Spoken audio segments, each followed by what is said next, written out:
नमस्कार students, I hope आप सब बहुत अच्छे होंगे। मेरा नाम है Shubhashree, welcome to my channel. और आज हम क्लास 10 आईसीएसई साहित्य सागर की कहानी बड़े घर की बेटी जिसे लिखा मुंशी प्रेमचंद ने, इसे पढ़ेंगे और समझेंगे। तो ये कहानी आनंदी नाम की एक लड़की पर आधारित है जो एक रिच फैमिली को बिलोंग करती है, लेकिन उसकी शादी एक गरीब परिवार में हो जाती है और किस तरह से अपनी सूझबूझ और संस्कारों से उस परिवार को टूटने से बचाती है। तो आइए इस कहानी के पात्रों को देख लेते हैं। इस कहानी में है बेनी माधव सिंह जो गौरीपुर गांव के जमींदार और नंबरदार हैं, श्रीकंठ सिंह जो बेनी माधव सिंह का बड़ा बेटा है, लाल बिहारी सिंह जो श्रीकंठ का छोटा भाई है और बेनी माधव सिंह का छोटा बेटा है, आनंदी जो श्रीकंठ सिंह की पत्नी है जिसे बड़े घर की बेटी कहा गया है, और भूप सिंह जो आनंदी के पिता हैं और जो एक छोटी सी रियासत के ताल्लुकेदार हैं। आइए कहानी शुरू करते हैं। बड़े घर की बेटी। बेनी माधव सिंह गौरीपुर गांव के जमींदार और नंबरदार थे। उनके पितामह किसी समय बड़े धन धान्य से संपन्न थे। गांव का पक्का तालाब और मंदिर जिसकी मरम्मत भी मुश्किल थी, उन्हीं के कीर्ति स्तंभ थे। बेनी माधव सिंह अपनी आधी से अधिक संपत्ति वकीलों को भेंट कर चुके थे। उनकी वर्तमान आय 1000 वार्षिक से अधिक न थी। ओके, बेनी माधव सिंह गौरीपुर नाम के गांव के जमींदार होते हैं और नंबरदार भी होते हैं। तो नंबरदार क्या होता है? तो ये कहानी आज़ादी से पहले की, जब हमारा देश गुलाम था, यहाँ पर ब्रिटिश का राज था। तो उस समय ब्रिटिशर्स ने एक ऐसा अरेंजमेंट किया था कि जो गांव का हेड होता था, गांव का प्रधान या जो गांव का जमींदार होता था, वो गांव के लोगों से टैक्स कलेक्ट करने का काम भी करता था। तो उसकी इस पोस्ट को नाम दिया गया था नंबरदार। तो बेनी माधव सिंह गौरीपुर गांव के जमींदार भी थे और नंबरदार भी थे। उनके पितामह यानी उनके दादाजी अपने समय के बहुत रिच पर्सन हुआ करते थे और उन्होंने उस गांव में एक पक्का तालाब और मंदिर भी बनवाया था। लेकिन अब जो है वो तालाब और मंदिर बिल्कुल टूट फूट चुके हैं, बहुत बुरी कंडीशन में है। तो बेनी माधव सिंह के पास इतना पैसा भी नहीं है कि इस तालाब और मंदिर को ठीक करा सकें। उसके अलावा उनकी आधी से ज़्यादा प्रॉपर्टी वकीलों को चली गई। मतलब उस समय कोर्ट कचहरी मुकदमे बहुत हुआ करते थे, तो उनका बहुत सारा पैसा जो है वकीलों को देने में चला गया। तो कहने का मतलब ये है कि अब बेनी माधव सिंह जो है फाइनेंशियली बिल्कुल अच्छे नहीं है, उनकी फाइनेंशियल कंडीशन बिल्कुल अच्छी नहीं है और उनकी एनुअल इनकम 1000 से ज़्यादा नहीं थी। ठाकुर साहब के दो बेटे थे। बड़े का नाम श्रीकंठ सिंह था। उसने बहुत दिनों तक परिश्रम और उद्योग के बाद बीए की डिग्री प्राप्त की थी। अब एक दफ्तर में नौकर था। छोटा लड़का लाल बिहारी सिंह दोहरे बदन का सजीला जवान था, भरा हुआ मुखड़ा, चौड़ी छाती, भैंस का 2 सेर ताज़ा दूध वह सवेरे उठकर पी जाता था। श्रीकंठ सिंह की दशा बिल्कुल विपरीत थी। इन नेत्रप्रिय गुणों को बीए इन्हीं 2 अक्षरों पर न्यौछावर कर दिया था। इन 2 अक्षरों ने उनके शरीर को निर्बल और चेहरे को कांतिहीन बना दिया था। ओके, ठाकुर साहब के 2 बेटे थे। बड़े बेटे का नाम था श्रीकंठ सिंह। तो उसने बहुत हार्ड वर्क करके, बहुत पढ़ाई करके बीए की डिग्री हासिल की और वो किसी ऑफिस में नौकर था। और बेनी माधव सिंह का छोटा बेटा जिसका नाम लाल बिहारी सिंह था, वो कम पढ़ा लिखा था और वो जो है बॉडी बिल्डिंग ज़्यादा करता था। वो उसका शरीर हृष्ट पुष्ट था। वो एक सजीला यानी एक अट्रैक्टिव आकर्षक जवान था और वो 2 सेर यानी 2 लीटर दूध रोज सुबह उठकर पी जाया करता था। तो जो श्रीकंठ सिंह थे वो अपने भाई के ऑपोजिट थे। मतलब उन्होंने इन नेत्रप्रिय गुणों को बीए इन्हीं 2 अक्षरों पर न्यौछावर कर दिया था। यहाँ पर कहने का मतलब है कि उन्होंने बीए की डिग्री को हासिल करने के लिए अपना सारा समय, सारा ध्यान जो है अपनी पढ़ाई को डेडिकेट किया। मतलब उनको बीए की डिग्री हासिल करना था, इसलिए उन्होंने कभी ध्यान ही नहीं दिया कि आकर्षक दिखना चाहिए या बॉडी बिल्डिंग करना चाहिए अच्छा दिखने के लिए। तो इस वजह से इन 2 लाइनों का मतलब ये है कि वो अपने छोटे भाई की तरह अट्रैक्टिव नहीं दिखते थे, क्योंकि उन्होंने अपना सारा ध्यान, सारा डेडिकेशन बीए की पढ़ाई में ही लगा दिया। उन्होंने कभी ध्यान नहीं दिया बॉडी बिल्डिंग पे और अपने आप को आकर्षक बनाने में। श्रीकंठ इस अंग्रेजी डिग्री के अधिपति होने पर भी पाश्चात्य सामाजिक प्रथाओं के विशेष प्रेमी न थे, बल्कि वे बहुधा बड़े जोर से उनकी निंदा और तिरस्कार किया करते थे। दशहरे के दिनों में बड़े उत्साह से रामलीला में सम्मिलित होते और स्वयं किसी न किसी पात्र का अभिनय करते थे। प्राचीन सभ्यता का गुणगान उनकी प्रकृति का प्रधान अंग था। सम्मिलित कुटुंब के तो वे एकमात्र उपासक थे। आजकल स्त्रियों को कुटुंब में मिलजुल कर रहने की जो अरुचि होती है, उसे वह जाति और देश दोनों के लिए हानिकारक समझते थे। यही कारण था कि गाँव की ललनाएं उनकी निंदक थी। कोई तो उन्हें अपना शत्रु समझने भी संकोच न करती थी। तो श्रीकंठ सिंह के पास हालांकि अंग्रेजी डिग्री यानी बीए की डिग्री थी, इंग्लिश कॉलेज से उन्होंने अपनी डिग्री हासिल की थी, लेकिन तब भी वो वेस्टर्न कल्चर के अगेंस्ट थे और वो इंडियन कल्चर में बहुत बिलीव करते थे, इंडियन कल्चर के समर्थक थे। और इसीलिए जब दशहरे के समय में रामलीला होती तो वो रामलीला में कोई ना कोई कैरेक्टर ज़रूर प्ले करते थे और वो बिलीव करते थे कि लड़कियों को जॉइंट फैमिली में ही रहना चाहिए, उनको न्यूक्लियर फैमिली में नहीं रहना चाहिए।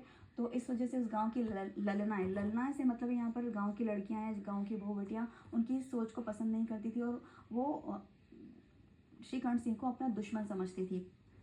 स्वयं उनकी पत्नी को इस विषय में उनसे विरोध था। यह इसलिए नहीं कि उसे अपने सास ससुर, देवर या जेठ आदि से घृणा थी, बल्कि उसका विचार था कि यदि बहुत कुछ सहने पर भी परिवार के साथ निर्वाह न हो सके तो आए दिन की कलह से जीवन नष्ट करने की अपेक्षा अच्छा है कि अपनी खिचड़ी अलग पकाई जाए। तो उनकी खुद की पत्नी, श्रीकंठ सिंह की पत्नी जिनका नाम आनंदी था, वो उनकी सोच के अगेंस्ट थी कि लड़कियों को न्यूक्लियर फैमिली में नहीं रहना चाहिए बल्कि मिलजुल कर जॉइंट फैमिली में रहना चाहिए। तो वो इसलिए अगेंस्ट थी श्रीकंठ की सिंह की सोच की, क्योंकि उसको ये सोच पसंद नहीं थी। उसको भी वो ये सोचती थी कि अगर जॉइंट फैमिली में रहकर अपनी ड्यूटीज़ को फुलफिल करने के बाद भी आए दिन घर में लड़ाई झगड़े हों, तो इससे अच्छा है कि अपनी खिचड़ी अलग पका ली जाए, मतलब अपनी घर गृहस्थी अलग बसा ली जाए। तो इसलिए जो है वो श्रीकंठ सिंह को जो है इसका विरोध करती थी, उनकी इस सोच का, बल्कि इसलिए नहीं कि उसको अपने सास ससुर या अपने देवर जेठ से कोई नफरत थी, बस उसको इस चीज़ से प्रॉब्लम थी कि अगर जॉइंट फैमिली में रहने के बावजूद भी अगर लड़ाई झगड़े हैं तो उससे अच्छा है कि अपनी अलग घर गृहस्थी बसा ली जाए। यानी दोनों के थॉट्स मैच नहीं करते थे यहाँ पर। आनंदी एक बड़े उच्च कुल की लड़की थी। उसके बाप एक छोटी सी रियासत के ताल्लुकेदार थे। विशाल भवन, एक हाथी, 3 कुत्ते, झाड़ फानूस, ऑनरेरी मजिस्ट्रेटी और ऋण, जो एक प्रतिष्ठित ताल्लुकेदार के योग्य पदार्थ थे, सभी यहाँ विद्यमान थे। नाम था भूप सिंह। बड़े उदार चित्त और प्रतिभाशाली पुरुष थे, पर दुर्भाग्य से लड़का एक भी न था। आनंदी चौथी लड़की थी। वह अपनी सब बहनों से अधिक रूपवती और गुणवती थी। इससे ठाकुर भूप सिंह उसे बहुत प्यार करते थे। सुंदर संतान को कदाचित उसके माता पिता भी अधिक चाहते हैं। ओके, अब आनंदी जो थी वो अपने एक रिच फैमिली को बिलोंग करती थी, एक हाई प्रोफाइल प्रेस्टिजियस फैमिली को बिलोंग करती थी। उसके पिताजी एक छोटी सी रियासत यानी छोटे से किंगडम के ताल्लुकेदार यानी बड़े जमींदार थे। उनके पास वो सब कुछ था जो उस समय के रिच पर्सन के पास होना चाहिए, जैसे कि उनके पास एक बड़ा घर, विशाल भवन था, एक हाथी था, 3 कुत्ते थे, झाड़ फानूस मतलब a large decorative hanging light with several bulbs और कैंडल्स, या ऐसे आम बोलचाल की भाषा में कहें तो झूमर, और ऑनरेरी मजिस्ट्रेटी। तो उसके पिताजी बहुत रिच पर्सन थे और उनके पास वो सब कुछ था जो उस समय के एक रिच पर्सन, एक प्रॉस्परस पर्सन के पास होना चाहिए।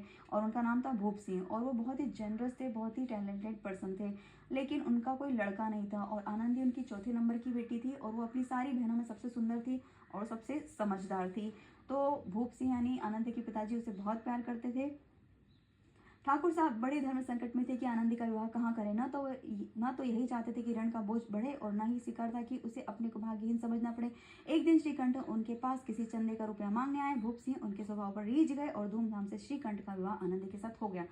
तो ठाकुर भूप सिंह जो है धर्म संकट मतलब डायलेमा में थे, क्योंकि वो आनंदी की शादी के लिए कोई कर्ज नहीं लेना चाहते थे। दूसरी तरफ उनको ये भी डर था कि कहीं ऐसा ना हो कि उनकी आनंदी की शादी किसी ऐसे घर में हो जाए जहाँ वो खुश न रहे, उससे कोई दुख हो। तो एक बार क्या होता है कि श्रीकंठ सिंह डोनेशन के लिए आते हैं भूप सिंह के पास। तो भूप सिंह को श्रीकंठ का नेचर बहुत पसंद आता है, उन्हें बहुत अच्छे लगते हैं। तो वो अपनी बेटी आनंदी की शादी श्रीकंठ के साथ कर देते हैं। आनंदी अपने नए घर में आई तो यहाँ रंग ढंग कुछ और देखा। जिस टीम टाम की उसे बचपन से ही आदत पड़ी हुई थी वह यहाँ नाम मात्र को भी न था। हाथी घोड़ों का कहना ही क्या, कोई सजी सुंदर बहली तक न थी। रेशमी स्लीपर साथ लाई थी, पर यहाँ बाग कहाँ जहाँ सैर करती। मकान में खिड़कियां तक न थी, न जमीन पर फर्श, न दीवार पर तस्वीरें। वह एक सीधा साधा देहाती गृहस्थ का मकान था, किंतु आनंदी ने थोड़े दिनों में ही अपने आप को इस नई परिस्थिति के अनुसार अनुकूल ऐसा बना लिया मानो विलास के सामान कभी देखे ही न थे। ओके, अब आनंदी क्योंकि एक रिच फैमिली को बिलोंग करती थी, उसके घर में नौकर चाकर थे और सारे ऐशो आराम यानी लग्जरी थी। अब जैसे ही उसकी शादी हुई वो श्रीकंठ सिंह के घर आई तो यहाँ पर एकदम ऑपोजिट था। ना तो कोई ढंग का मकान था, ना दीवारों पर कोई खिड़कियाँ नहीं थी, दीवारों पर कोई पिक्चर्स नहीं थे, यहाँ तक कि उनके घर का फर्श भी पक्का नहीं था यानी कच्चा फर्श था। तो कुल मिलाकर वो एक साधारण सा घर था, वहाँ पर ऐशो आराम की या लग्जरी की कोई चीज़ नहीं थी। और अपने साथ वो रेशमी स्लीपर्स भी लाई थी, लेकिन यहाँ तो कोई बाग बगीचे भी नहीं थे जहाँ पर वो उन स्लीपर्स को पहनकर सैर कर सके। तो आनंदी ने जो है अपने आप को ढाल लिया इस परिवेश में भी, इस वातावरण में भी, और वो इस तरह से इस माहौल में ढल गई। उसने अपने आप को इस तरह से एडजस्ट किया कि मानो कभी उसका लग्जरी से कोई नाता ही नहीं था। मतलब उसने उस माहौल में भी अपने आप को बहुत अच्छे तरीके से ढाल लिया। एक दिन दोपहर के समय लाल बिहारी सिंह 2 चिड़ियाँ लिए हुए आया और भावाजी यानी भाभी से बोला, जल्दी से पका दो, मुझे भूख लगी। आनंदी भोजन बनाकर उसकी राह देख रही थी। अब वह नया व्यंजन बनाने बैठी। हांडी में देखा तो घी पाव भर से अधिक न था। बड़े घर की बेटी किफायत, क्या जाने किफायत का मतलब होता है बचत। उसने सब घी मांस में डाल दिया। लाल बिहारी खाने बैठा तो दाल में घी न था। बोला, दाल में घी क्यों नहीं छोड़ा। अब एक दिन क्या होता है कि दोपहर के समय लाल बिहारी सिंह 2 चिड़िया लेकर आता है और अपनी भाभी यानी आनंदी से बोलता है कि भाभी आप इन चिड़ियाओं को पका दो। तो आनंदी जो है उन्हें पकाने जाती है और देखती है कि यार घी तो बहुत थोड़ा बचा, तो जितना भी घी था वो सब उन चिड़ियाओं को पकाने में डाल देती है। अब जब उसका देवर यानी लाल बिहारी सिंह खाना खाने बैठता है तो देखता है कि दाल में तो घी नहीं है, तो अपनी भाभी से पूछता है कि भाभी आपने दाल में घी क्यों नहीं डाला। आनंदी ने कहा, घी मांस में पड़ गया। लाल बिहारी सिंह जोर से बोला, अभी परसों घी आया है, इतनी जल्दी उठ गया। आनंदी ने उत्तर दिया, आज तो कुछ पाव भर रहा होगा, वह सब मैंने मांस में डाल दिया। जिस तरह सूखी लकड़ी जल्दी से जल उठती है उसी तरह क्षुधा से बावला मनुष्य जरा जरा सी बात पर तिनक जाता है। लाल बिहारी को भावच की यह ढिठाई बहुत बुरी मालूम हुई। तिनक कर बोला, मैके में तो जैसे घी की नदी बहती हो। स्त्री गालियां सह लेती है, मार भी सह लेती है, पर उससे मैके की निंदा नहीं सही जाती। आनंदी मुंह फेंक कर बोली, हाथी मरा तो भी 9 लाख का, वहाँ इतना घी तो नित्य नए कहा खा जाते हैं। अब इस कॉन्वर्सेशन को समझिए। तो जब उसकी भाभी बोलती कि घी बहुत कम था और मैंने सारा घी जो है मांस पकाने में डाल दिया, तो इस वजह से दाल में घी डालने के लिए नहीं बचा। तो उसका देवर यानी लाल बिहारी सिंह बोलता है कि अरे अभी 2 दिन पहले तो घी लाया था, इतनी जल्दी खत्म कैसे हो गया। तो आनंदी क्या बोलती कि अरे इतने से घी के लिए क्या बहस कर रहे हो, इतना सा घी तो मेरे घर की नाई कहारी खा जाते हैं। तो इस बात पर लाल बिहारी सिंह को बहुत गुस्सा आता है। जिस तरह से एक सूखी लकड़ी में बहुत जल्दी आग लग जाती है, उसी तरह अगर एक भूखा व्यक्ति होता है तो उसको छोटी छोटी बात पर गुस्सा आने लगता है। तो लाल बिहारी सिंह और नाराज़ हो जाता है और वो बोलता है कि आप तो ऐसे बात कर रही हो जैसे आपके मायके में घी की नदियाँ बह रही हो। अब ये बात सुनकर आनंदी को बिल्कुल अच्छा नहीं लगता, क्योंकि कोई भी स्त्री अपने मायके की बुराई नहीं सुन सकती। तो वो बोलती है कि अरे तुम क्या इतनी सी छोटी बात को लेकर बहस कर रही हो, इतने से घी के लिए मुझसे झगड़ा कर रहे हो, इतना घी तो मेरे घर के नाई कहारी खा जाते हैं, मतलब उनके लिए कोई बड़ी बात नहीं इतना घी खा जाना। ओके। तो लाल बिहारी जल गया, थाली उठाकर पटक दी और बोला, जी चाहता है जीभ खींच लो। आनंदी को भी क्रोध आ गया, मुंह लाल उठा, बोली, वे होते तो आज इसका मजा चखा देते। अब अनपढ़ उज्जड़ लाल बिहारी से रहा न गया, खड़ा उठाकर आनंदी की ओर जोर से फेंकी और बोला, जिसके गुमान पर फूल हुई हो उसे भी देखूंगा और तुम्हें भी। आनंदी ने हाथ से खड़ा रोकी, सिर बच गया पर उंगली में काफी चोट आई। क्रोध के मारे हवा से हिलते हुए पत्ते की भांति कांपती हुई अपने कमरे में आकर खड़ी हो गई। स्त्री को पति की बल और पुरुषत्व का घमंड होता है। आनंदी खून का घूंट पीकर रह गई। अब क्या होता है, बात बढ़ती जाती है। तो लाल बिहारी सिंह को बहुत गुस्सा आता है जब उसकी भाभी बोलती कि इतना घी तो मेरे घर के नाई कहारी खा जाते हैं, तो तुम क्या मुझसे बहस कर रहे हो इतने से घी के लिए। तो वो थाली उठाकर फेंक देता है और बोलता है कि मन तो कर रहा है कि तुम्हारी जीभ खींच लो। तो आनंद को भी गुस्सा आ जाता है और बोलती कि वे होते यानी उसके पति अगर होते तो वो उसे मजा चखा देते। अब जो लाल बिहारी सिंह था वो अनपढ़ था, उसे कुछ इतना तौर तरीका नहीं था कि भाभी से किस तरह बात की जाती है। वो क्या करता है, खड़ाऊ यानी उस समय जो लकड़ी की बनी हुई खुली खूंटीदार पादों का जो लकड़ी की चप्पल पहनी जाती थी वो निकालता है और आनंदी को मारने के लिए फेंकता है। लेकिन आनंदी किसी तरह उस चप्पल को हाथ से रोक लेती है और उसका सिर जो है बच जाता है, लेकिन उसकी उंगली बहुत छोटा आती है। और इसके बाद आनंदी को बहुत गुस्सा आता है। ऑब्वियस है, ऐसे इंसिडेंट के बाद किसी को भी गुस्सा आएगा। लाल बिहारी सिंह को ऐसा बर्ताव बिल्कुल नहीं करना चाहिए था अपनी भाभी के साथ। तो आनंदी जो है बहुत गुस्सा होती है और वो अपने कमरे में चली जाती है। श्रीकंठ सिंह शनिवार को घर आया करते थे। बृहस्पतिवार को यह घटना घटी थी। 2 दिन तक आनंदी कोप भवन में रही, ना कुछ खाया ना कुछ पिया, बस श्रीकंठ की बाट देखती रही। अंत में शनिवार को वे नियमानुसार संध्या समय घर आए और बाहर बैठकर कुछ इधर उधर की बातें, कुछ देश काल संबंधी समाचार तथा कुछ नए मुकदमे आदि की चर्चा करने लगे। यह वार्तालाप 10 बजे तक रात तक होती रही। गांव के भद्र पुरुषों को इन बातों में ऐसा आनंद मिलता था कि खाने पीने की भी सुध न रहती थी। श्रीकंठ सिंह को पिंड छुड़ाना मुश्किल हो जाता था। ये 2-3 घंटे आनंदी ने बड़े कष्ट से काटे। किसी तरह भोजन का समय आया, पंचायत उठ गई, एकांत हुआ। तो लाल बिहारी ने कहा, भैया आप जरा भाभी को समझा दीजिएगा कि मुंह संभाल कर बात किया करें, नहीं तो एक दिन अनर्थ हो जाएगा। अब क्या होता है कि श्रीकंठ सिंह एवरी सैटरडे को घर आया करते थे और ये देवर भाभी के बीच जो बहस का इंसिडेंट था ये कब हुआ, बृहस्पतिवार यानी कि थर्सडे को हुआ, गुरुवार को हुआ। तो जब सैटरडे को श्रीकंठ सिंह घर आए तो जब वो घर आते थे, क्योंकि वो बहुत पढ़े लिखे थे तो गांव के लोग जो है उनको बहुत इज्जत करते थे, उनकी हर बात सुनते थे। तो आते और पंचायत या काइंड ऑफ बैठक सी लगती थी और श्रीकंठ सिंह उनको देश दुनिया की खबर बताया करते थे कि कहाँ क्या चल रहा है, कब क्या हुआ, कौन सा मुकदमा चला। और ये सब सुनने में गाँव के लोगों को बड़ा मजा आता था। तो ये सब वहाँ पर बैठक हुई, उसके बाद वो सब लोग चले गए। तो उनका छोटा भाई लाल बिहारी सिंह बोलता है कि भैया भाभी को समझा देना कि मुझसे जो है तमीज से बात करें, नहीं तो एक दिन अनर्थ हो जाएगा, यानी कि अच्छा नहीं होगा। बेनी माधव सिंह ने बेटे की ओर से साक्षी दी, हाँ बहु बेटियों का यह स्वभाव अच्छा नहीं कि मर्दों के मुंह लगे। अब देखिए बेनी माधव सिंह यहाँ पर अपने बेटे का सपोर्ट कर रहे हैं, ये नहीं कि वो ये बोले कि उसने जो है अपनी भाभी के साथ गलत बर्ताव किया। यहाँ पर वो अपने छोटे बेटे का सपोर्ट कर रहे हैं और वो कह रहे हैं कि हाँ बहु बेटियों को जो है बहु बेटियों का स्वभाव अच्छा नहीं कि मर्दों के मुंह लगे, मतलब बहु बेटियों को जो है बहस नहीं करनी चाहिए, आर्ग्यूमेंट नहीं करना चाहिए। ओके। लाल बिहारी बोला, वे बड़े घर की बेटी हैं तो हम भी कोई कुर्मी कहाँ नहीं है। श्रीकांत ने चिंतित स्वर से पूछा, आखिर बात क्या हुई। तो फिर लाल बिहारी सिंह बोलता है कि भाभी अगर बड़े घर की बेटी है तो हम भी कुछ किसी से कम नहीं है। तो अब श्रीकांत सिंह सोच में पड़ जाता है कि आखिर ये सब ऐसा क्यों बोल रही। तो बोलता है कि आखिर बात क्या हुई। लाल बिहारी ने कहा, कुछ भी नहीं, यूं ही आप ही उलझ पड़ी, मैके के सामने हम लोगों को तो कुछ समझती नहीं। तो लाल बिहारी बोलता है कि अरे ऐसी कोई खास बात नहीं, बस मुझसे उलझ पड़ी, हर समय अपने मैके की तारीफ करती रहती हैं। श्रीकंठ खा पीकर आनंदी के पास गया, वह भरी बैठी थी, ये हजरत भी कुछ तीखे थे। आनंदी ने पूछा, चित्त तो प्रसन्न है। अब श्रीकंठ सिंह खाना खाकर जाते हैं तो आनंदी जो है पहले से गुस्से में थी। तो आनंदी बोलती है श्रीकंठ सिंह से, चित्त तो प्रसन्न है, चित्त मतलब मन तो प्रसन्न है आपका। श्रीकंठ सिंह बोले, बहुत प्रसन्न है, पर तुमने आजकल घर में यह क्या उपद्रव मचा रखा। उपद्रव का मतलब होता है उत्पात, उद्यम। तो तो श्रीकंठ सिंह बोलते हैं, हाँ हाँ मेरा मन तो प्रसन्न है, लेकिन तुमने घर में ये क्या उत्पात यानी कि क्या मचा रखा है। आनंदी की त्योरी चढ़ गई, यानी आनंदी को गुस्सा आ गया। त्योरी चढ़ गई मतलब गुस्सा आना। झुंझलाहट के मारे बदन में ज्वाला सी दहक उठी, बोली, जिसने तुमसे यह आग लगाई है उसे पाऊं तो मुंह झुलस दूं। अब आनंदी को और गुस्सा आ जाता, बोलती, जिस किसी ने भी तुमको आग लगाई है मतलब मेरी शिकायत की है, अगर वो मिल जाए तो उसका मैं मुंह झुलसा दूं। मतलब वो इतने गुस्से में है। इतनी गर्म क्यों होती हो, बात तो कहो। तो श्रीकांत सिंह बोलते, अरे इतना गुस्सा क्यों हो रही हो, क्या बात होगी, क्या कहूँ, यह मेरे भाग्य का फेर है, नहीं तो एक गंवार छोकरा जिसको चपरासी गिरी करने का भी शऊर का मतलब था लियाकत नहीं, मुझे खड़ाओं से मार कर क्यों करता। तो अब आनंदी बोलती कि ये सब मेरी किस्मत का खेल है, वरना एक गंवार लड़का, एक अनपढ़ लड़का जिसमें नौकर बनने की भी तमीज़ नहीं है, वो मुझे खड़ाओं यानी चप्पल फेंक कर मारे, उसकी इतनी हिम्मत। तो वो सब इंसिडेंट बताती है श्रीकंठ सिंह को। सब हाल साफ साफ कहो तो मालूम हो, मुझे तो कुछ भी पता नहीं। परसों तुम्हारे लाडले भाई ने मुझसे मांस पकाने को कहा, घी हांडी में पाव भर से अधिक न था, वह सब मैंने मांस में डाल दिया। जब खाने बैठा तो कहने लगा, दाल में घी क्यों नहीं है। बस इसी पर वह मेरे मैके को भी भला बुरा बोलने लगा। मुझसे रहा न गया, मैंने कहा कि वहाँ इतना घी तो नाय कहार कहा जाते हैं और किसी को जान भी नहीं पड़ता। बस इतनी सी बात पर उस अन्यायी ने मुझ पर खड़ाऊं फेंक मारी, यदि हाथ से ना रोक लेती तो सिर फट जाता। उसी से पूछो मैंने जो कुछ कहा वह सच है या झूठ। अब आनंदी सारा इंसिडेंट बताती कि किस तरह से उसने चिड़िया पकाने के लिए घी का सारा जितना भी घी था वह सब यूज़ कर लिया। इस बात पर उसका देवर नाराज़ हो गया और बोलने लगा कि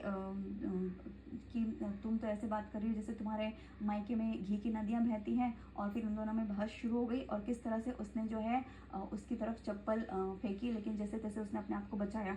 तो ये इंसिडेंट उसने अपने पति को बताया। श्रीकंठ की आंखें लाल हो गई, बोले, यहाँ तक हो गया उस छोकरे का साहस। अब श्रीकंठ को सारा इंसिडेंट समझ में आया तो उनको बड़ा गुस्सा है कि उनकी पत्नी पर किसी ने जो है चप्पल फेंक कर मारने की कोशिश की, उसका अपमान किया। तो क्या है कि उस लड़के की इतनी हिम्मत।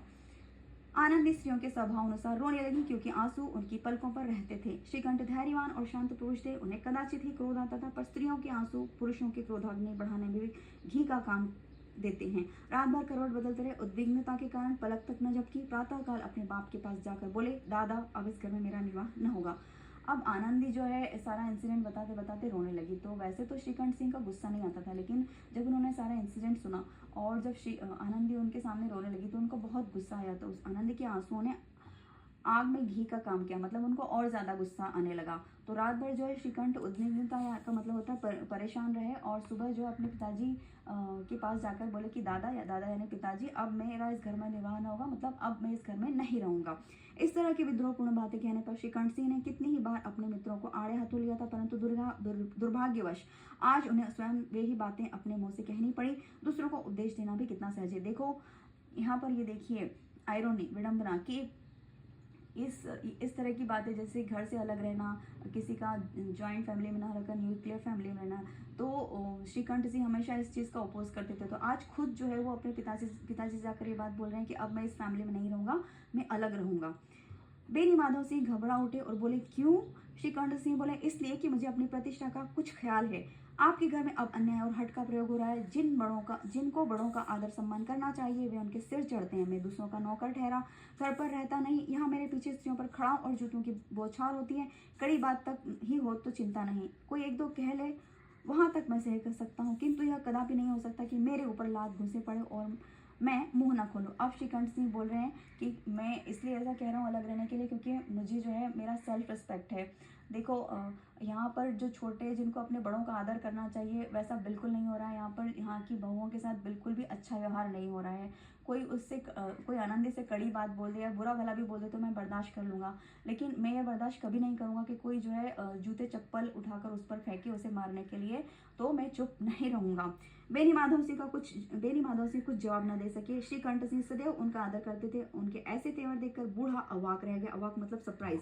केवल इतना ही बोला, बेटा तुम बुद्धिमान होकर ऐसी बातें करते हो, स्त्रियां इस तरह घर का नाश कर देती हैं, उनको बहुत सिर चढ़ाना अच्छा नहीं। अब बेनी माधव सिंह बहुत सरप्राइज हो रहे हैं क्योंकि वो कभी श्रीकंठ सिंह को उन्होंने इस तरह की बातें करते हुए कभी नहीं सुना। श्रीकंठ सिंह अपने पिताजी की बहुत इज्जत करते थे, लेकिन आज श्रीकंठ सिंह डायरेक्टली बोल रहे हैं कि उन्हें जो है इस घर में अब नहीं रहना। तो कह रहे हैं कि देखो बेटा तुम अपनी पत्नी के लिए इस तरह की बातें मत करो और इस घर को मत तोड़ो। और महिलाएं तो होती हैं जो घर को तोड़ देती है, लेकिन तुम ऐसा मत करो आनंद के कारण। श्रीकंठ सिंह ने उत्तर दिया, इतना मैं जानता हूँ आपके आशीर्वाद से मैं मूर्ख नहीं हूँ। आप स्वयं जानते हैं मेरे ही समझाने बुझाने से इस गांव में कई घर संभल गए, पर जिस स्त्री की मान प्रतिष्ठा का ईश्वर के दरबार में उत्तरदाता हूँ, उसके प्रति ऐसा घोर अन्याय और पशुवत व्यवहार असह्य है। आप सच मानिए, मेरे लिए यही कुछ कम नहीं है कि लाल बिहारी को कुछ दंड नहीं दिया। अब श्रीकंठ सिंह क्या बोलते हैं कि हाँ, मुझे पता है कि मैं समझदार हूँ और इतनी अक्ल है मुझ में, लेकिन जिस लड़की को भगवान के सामने, भगवान को साक्षी मानकर मैंने इस शादी की, जिसे पत्नी बनाकर इस घर में लाया, उसकी प्रतिष्ठा के लिए मैं ये कभी नहीं सहूँगा कि कोई इस पर जो है चप्पल फेंक कर मारे, चप्पल फेंक कर उसका अपमान करे। तो ये मैं कभी बर्दाश्त नहीं करूँगा। ओके, तो आप इसी में गनीमत समझिए कि मैंने लाल बिहारी सिंह को कोई पनिशमेंट नहीं दी इस बात पर। अब बेनी माधव सिंह भी गरमाए, ऐसी बात है, और न सुन सके, बोले लाल बिहारी तुम्हारा भाई है, उससे कभी भूल चूक हो उससे कान पकड़ो, लेकिन लाल बिहारी को मैं अपना भाई नहीं समझता। स्त्री के पीछे जी नहीं, उसकी क्रूरता और अविवेक के कारण। अब जो है श्रीकंठ सिंह के पिताजी को भी गुस्सा आ जाता है। वो बोलते कि अरे, कोई लाल बिहारी सिंह तो तुम्हारा छोटा भाई, उससे कोई गलती भी हो गई तो उनकी बात पूरी भी नहीं हो पाती, और वो बोलते हैं श्रीकंठ सिंह कि अब लाल बिहारी सिंह मेरा भाई नहीं है। तो उसके पिताजी बोलते हैं स्त्री के पीछे यानी आनंदी के पीछे।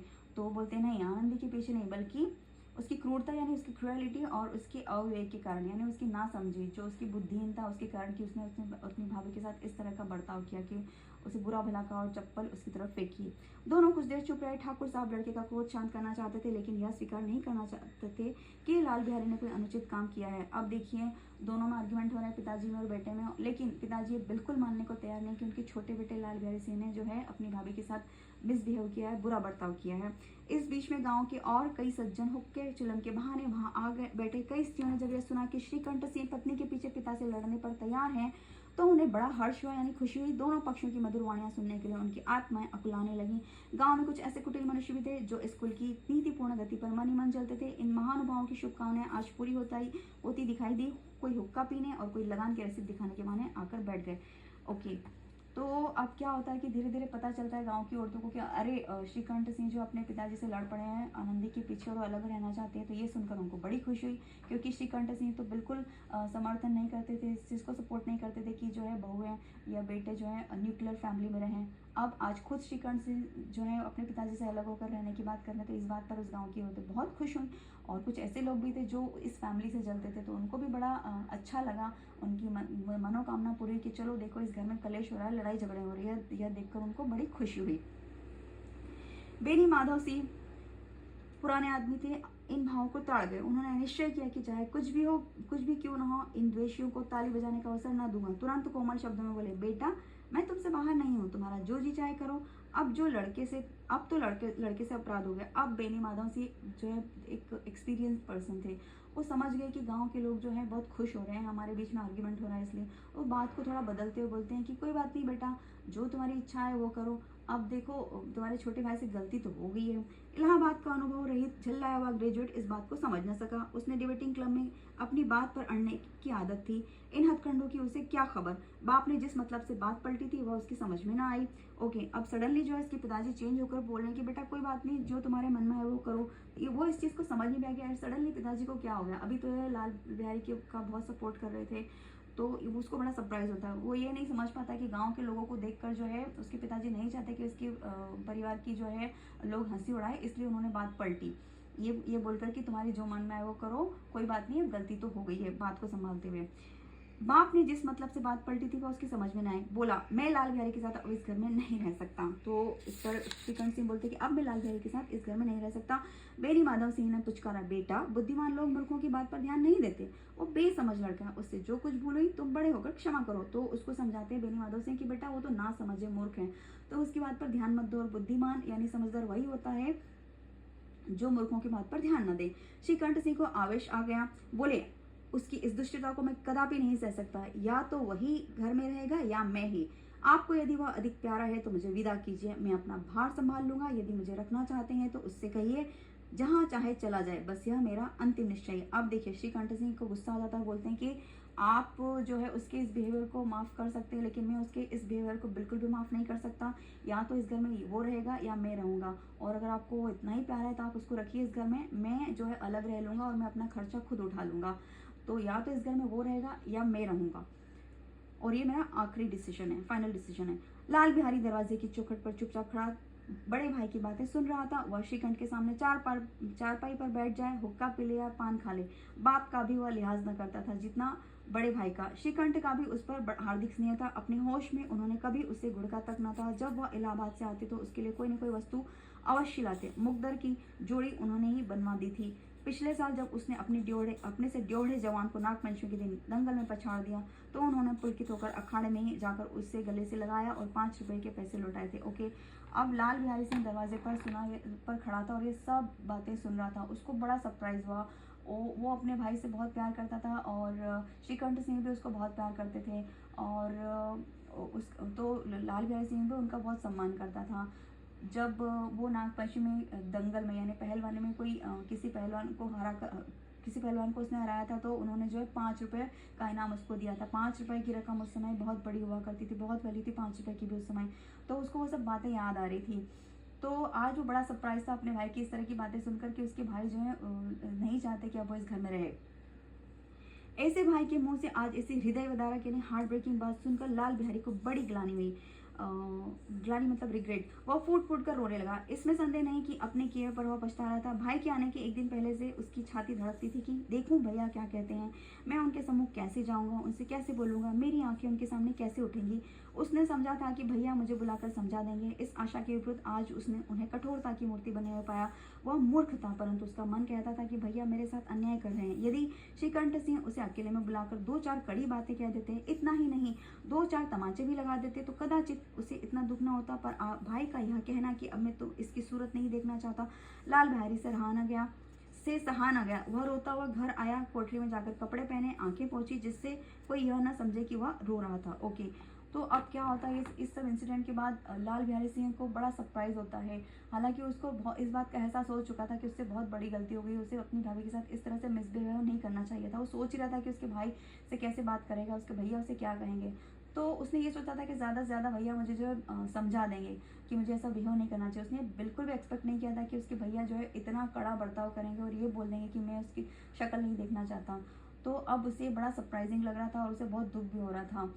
तो वो ये सोच रहा था कि भैया जो है मेरे साथ नाइंसाफ़ी कर रहे हैं, अन्याय कर रहे हैं। भैया चाहे मुझे 2-4 थप्पड़ लगा देते या कोई कड़ी बात सुना देते तो मुझे इतना बुरा नहीं लगता जितना बुरा उनके इस बात के कहने पर लग रहा है कि अब वो मेरी शक्ल नहीं देखना चाहते। तो उसके मन में ये सब चल रहा था और ये सोचते सोचते वो रोने लगा और अपने कमरे में जाता है, कोठरी में जाकर कपड़े पहनता है और फिर जो है अपने आंसू पोंछते हुए बाहर आता है ताकि कोई ये ना समझे कि वो रो रहा है। इसके उपरांत वो आनंदी के द्वार पर आकर बोला, भाभी भैया ने निश्चय किया है कि मेरे साथ इस घर में ना रहेंगे। अब वे मेरा मुंह नहीं देखना चाहते, इसलिए मैं जाता हूँ।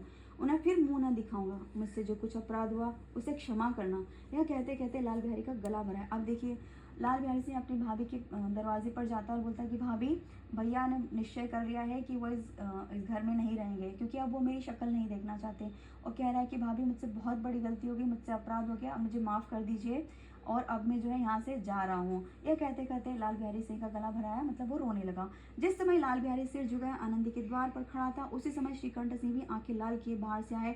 भाई ने देखा तो घृणा से आंखें फेर लीं और कतरा कर निकल गए, मानो उसकी परछाई से दूर भागना चाहते हैं। जब ये बात वो अपनी भाभी आनंदी को बता रहा था कि वो बहुत शर्मिंदा अपने किए पे और वो जा रहा है, रोते रोते बता रहा था, उस समय जो है श्रीकंठ सिंह बाहर से आए, लेकिन वो अपने भाई को देखकर बिल्कुल भी खुश नहीं, वो बहुत गुस्से में थे और उसको इग्नोर करके वो चले गए। आनंदी ने लाल बिहारी की शिकायत की थी लेकिन अब मन में पछता रही थी। वह स्वभाव से ही दयालु थी, उसे इसका तनिक भी ध्यान न था कि बात इतनी बढ़ जाएगी। वह मन में अपने पति पर झुंझला रही थी कि ये इतने गर्म क्यों होते हैं। जब उसने लाल बिहारी को दरवाजे पर खड़े यह कहते सुना कि अब मैं जाता हूँ, मुझसे जो कुछ हुआ क्षमा करना, तो उसका रहा क्रोध भी पानी हो गया। वह रोने लगी। मन का मैल धोने के लिए नयन जल से उपयुक्त तो कोई और वस्तु नहीं है। ओके, अब आनंदी को बहुत जो है मन ही मन बड़ा पछतावा हो रहा था कि क्यों उसने अपने देवर लाल बिहारी सिंह की शिकायत अपने पति से बोली और उसके पति जो है क्यों अब इतना गुस्सा हो रहा है लाल बिहारी सिंह पर कि बात इतनी बढ़ गई। तो और जब उस लाल बिहारी सिंह ने बोले कि आप मुझे माफ़ कर दो, मुझसे गलती हो गई, तो ये सुनकर उसका गुस्सा जो भी बचा कुचा गुस्सा था वो भी खत्म हो गया। तो अब आनंदी इसी कश्मकश में कि क्यों उसने लाल बिहारी सिंह की शिकायत अपने पति से की।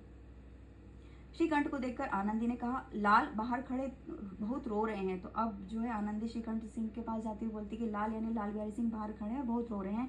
तो श्रीकंठ सिंह बोलते हैं, तो मैं क्या करूं, भीतर बुला लो, मेरी जीभ में आग लगे, मैंने कहाँ से झगड़ा उठाया, मैं नहीं बुलाऊंगा, पछताओगे, उन्हें बहुत ग्लानि हो गई है, ऐसा ना हो कि वह चल दें। अब देखिए आनंदी बोल रही कि श्रीकंठ बाहर खड़े रो रहे हैं और उनको आप अंदर बुला लो। तो सॉरी, आनंदी कह रही है कि लाल बिहारी सिंह बाहर खड़े और रो रहे हैं, आप उन्हें अंदर बुला लो क्योंकि उनको अपनी गलती पर पछतावा हो रहा है। तो श्रीकंठ सिंह बोलते कि मैं उसको नहीं बुलाऊंगा। तो आनंदी बोलती कि आप पछताओगे, वो ऑलरेडी रिग्रेट कर रहे हैं, ऐसा ना हो कि वो चले जाएं इस घर से। श्रीकंठ सिंह ना उठे। इतने में लाल बिहारी ने फिर कहा, भाभी भैया से मेरा प्रणाम कह दो, वे मेरा मुंह नहीं देखना चाहते, इसलिए मैं अपना मुंह उन्हें ना दिखाऊंगा। तो ये सब बातें बाहर जो है लाल बिहारी सिंह सुन रहा था। तो बोलता है कि भाभी आप भैया को मेरा प्रणाम बोल दो क्योंकि वो मेरी शक्ल नहीं देखना चाहते हैं और अब जो है मैं उनको कभी भी अपना मुंह नहीं दिखाऊंगा। लाल बिहारी इतना कह लौट पड़ा और शीघ्रता से दरवाजे की ओर बढ़ा। अंत में आनंदी कमरे से निकली और उसका हाथ पकड़ लिया। लाल बिहारी ने पीछे मुड़कर देखा और आंखों में आंसू भरकर बोला, मुझे जाने दो। तो अब लाल बिहारी जो है बाहर जाने के लिए निकला, उस घर से जाने के लिए। तो पीछे से आनंदी आती है और जो है उसका हाथ पकड़कर उसे रोक लेती है। तो पीछे मुड़कर लाल बिहारी सिंह बोलता है कि भाभी मुझे जाने दीजिए, मुझे मत रोकिए, कहाँ जा रहे हो। आनंदी बोलती है जहाँ कोई मेरा मुंह न देखे। तो लाल बिहारी सिंह बोलता है ऐसी जगह जा रहा हूँ जहाँ पर कोई मेरा मुंह न देखे, मैं तुम लोगों के साथ रहने योग्य नहीं हूँ, तुम्हें मेरी सौगंध, अब एक पग भी आगे ना बढ़ना। तो आनंदी बोलती कि तुमको जो है मेरी कसम है, अगर एक भी कदम तुमने आगे बढ़ाया तो जब तक मुझे यह ना मालूम हो जाए कि भैया का मन मेरी तरफ से साफ हो गया तब तक मैं इस घर में कदापि ना रहूँगा। तो लाल बिहारी कह रहा है कि जब तक मुझे ये पता ना चले या जब तक मैं अश्योर ना हो जाऊँ कि भैया जो है भैया जो है अपनी ये जब उन्होंने कहा था कि मैं जो है वो मेरी शक्ल नहीं देखना चाहती, तो भैया जब तक इस थॉट को अपने मन से निकाल नहीं देते, मतलब मुझे माफ़ नहीं कर देते, मैं जो है इस घर में वापस कभी नहीं आऊँगा। श्रीकंठ सिंह का हृदय भी पिघला। उन्होंने बाहर आकर लाल बिहारी को गले से लगा लिया। दोनों भाई खूब फुट फुट कर रोए। लाल बिहारी ने सिसकते हुए कहा, अब कभी मत कहिएगा कि तुम्हारा मुंह न देखूंगा, इसके सिवा आप जो दंड देंगे मैं सहर्ष स्वीकार कर लूंगा। ये सब बातें श्रीकंठ सिंह सुन रहे थे। वो जल्दी से बाहर आए और उन्होंने अपने भाई को रोका और गले से लगा लिया और दोनों भाई जो है फूट फूट कर रोने लगे। और लाल बिहारी सिंह बोलता है कि भैया अब आप जो है इस तरह की बातें कभी मत करना कि तुम्हारी शक्ल नहीं देखूंगा और आप जो भी पनिशमेंट दोगे मैं उसको खुशी खुशी एक्सेप्ट करूंगा। श्रीकंठ ने कांपते स्वर में कहा, लल्लू इन बातों को बिल्कुल भूल जाओ, ईश्वर चाहेगा तो फिर ऐसा अवसर ना आएगा। तो श्रीकंठ सिंह बोलते हैं कि तुम भूल जाओ इन सब बातों को और भगवान ने चाहा तो अब ऐसी सिचुएशन कभी नहीं आएगी, मतलब इस तरह अलग हो जाने की बात। बेनी माधव सिंह बाहर से आ रहे थे। दोनों भाइयों को गले मिलते देखकर आनंद से पुलकित हो गए, बोल उठे, बड़े घर की बेटियां ऐसी ही होती हैं, बिगड़ता हुआ काम बना लेती हैं। अब फिर बाहर से आते बेनी माधव सिंह वो देख रहे हैं कि दोनों भाई जो है आपस में गले मिलकर रो रहे हैं, मतलब सारे गिले शिकवे दूर हो गए। तो बड़ा खुश होते हैं और वो आनंद की तारीफ करते हैं। वो बोलते हैं कि बड़े घर की बेटियां ही ऐसी होती है, बिगड़ता हुआ काम बना लेती हैं, मतलब घर को टूटने से बचा लेती हैं। गांव में जिसने यह वृत्तांत यानी घटना इंसिडेंट सुना उसी ने इन शब्दों में आनंदी की उदारता को सराहा, बड़े घर की बेटियां ऐसी ही होती है। तो गांव में जिस किसी ने भी इस इंसिडेंट को सुना कि जो है दोनों भाइयों को जो है आपस में लड़ रहे थे, लेकिन आनंदी ने दोनों भाइयों को फिर से मिलवा दिया और उस घर को टूटने से बचाया। तो सब आनंदी की तारीफ कर रहे थे और बोल रहे थे कि बड़े घर की लड़कियां ही ऐसी होती हैं, बिगड़े काम बना देती, घर को टूटने से बचाती। अब देखिए यहाँ पर आनंदी के बड़े घर की लड़की होने से मतलब है उसके धन दौलत या उसके बड़े घर से नहीं है। यहाँ पर बड़े घर से मतलब है कि बड़े घर की बेटी से मतलब है कि आनंदी के गुण, अच्छे गुण, जैसे कि उसमें पेशेंस था तो उसने अपने देवर की गलती को माफ़ कर दिया। ओके, उसका दिल बड़ा था, उदार हृदय की थी वो, और जो है उसमें सूझबूझ थी, उसमें संस्कार थे। वो नहीं चाहती थी कि इस फैमिली के लोग जो हैं अलग हों, अलग अलग रहें। वो मिलजुल कर इस फैमिली को जो है एक कड़ी में बांध कर रखना चाहती थी। इसलिए उसने अपने पति को भी बना लिया कि वो अलग ना रहें और दोनों भाइयों को बिछड़ने से बचा लिया, इस परिवार को टूटने से बचाया। तो आनंदी जो है वो एक बहुत ही समझदार लड़की थी, गुणी लड़की थी, उसमें संस्कार थे, उसमें सहनशीलता थी, वो उदार हृदय की थी। उसने अपने देवर को माफ़ कर दिया और बिगड़ी बात को बना लिया और इस परिवार को टूटने से बचाया। तो इस सेंस में कहा जा रहा है कि बड़े घर की लड़कियां ही ऐसी होती हैं। तो ये हमारी कहानी पूरी हुई। आई होप मैं इस कहानी को समझा पाई होंगी। Thank you for watching.